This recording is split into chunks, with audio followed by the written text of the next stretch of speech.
একজন নারী যখন দৈনিক 5 ওয়াক্ত সালাত আদায় করবে, না জোহরের 15 রাকাতের, ঈশার 15 রাকাতের কথা আমি বলছি না। জোহরে আপনি 10 রাকাত সালাত আদায় করবেন, 12 রাকাত, 15 রাকাত আদায় করবেন, 16 রাকাত, এই কথা আমি বলছি না। আল্লাহর নবী সাল্লাল্লাহু আলাইহি ওয়াসাল্লাম বলছেন জোহরের 4 রাকাতের কথা। আল্লাহর নবী সাল্লাল্লাহু আলাইহি ওয়াসাল্লাম বলছেন আসরের 4 রাকাতের ফরজের কথা। আল্লাহর নবী সাল্লাল্লাহু আলাইহি ওয়াসাল্লাম বলছেন মাগরিবের 3 রাকাত ফরজের কথা। আল্লাহর নবী সাল্লাল্লাহু আলাইহি ওয়াসাল্লাম বলছেন ঈশার বা ফজরের শুধু 2 রাকাত ফরজের কথা।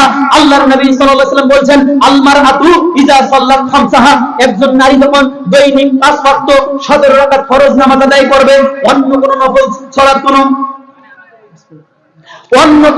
সালাত আদায় করবে না, শুধু 5 ওয়াক্ত সালাত আদায় করবে। আল্লাহর নবী সাল্লাল্লাহু আলাইহি ওয়াসাল্লামের পরের বাক্য হলো ওয়াসামাত শাহরাহা, রমাদান মাসের সিয়াম পালন করবে, তাকে সাইবি রোজা বা সাক্ষী রোজা দিতে হবে না, অন্য কোন রোজা তাকে দিতে হবে না। আল্লাহর নবী সাল্লাল্লাহু আলাইহি সাল্লাম বলেন ওয়াত আতবা আলাহা, তার স্বামীর আনুগত্য করবে, ওয়া আহসানাত ফারজাহা, তার লজ্জাস্থানের হেফাজত করবে।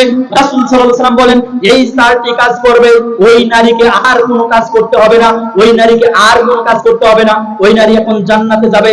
না, আল্লাহর নবী সাল্লাল্লাহু আলাইহি সাল্লাম বলছেন সে জান্নাতে যাবে তো যাবে, জান্নাতের যে কোনো একটা দরজা দিয়ে সে জান্নাতের মধ্যে প্রবেশ করবে।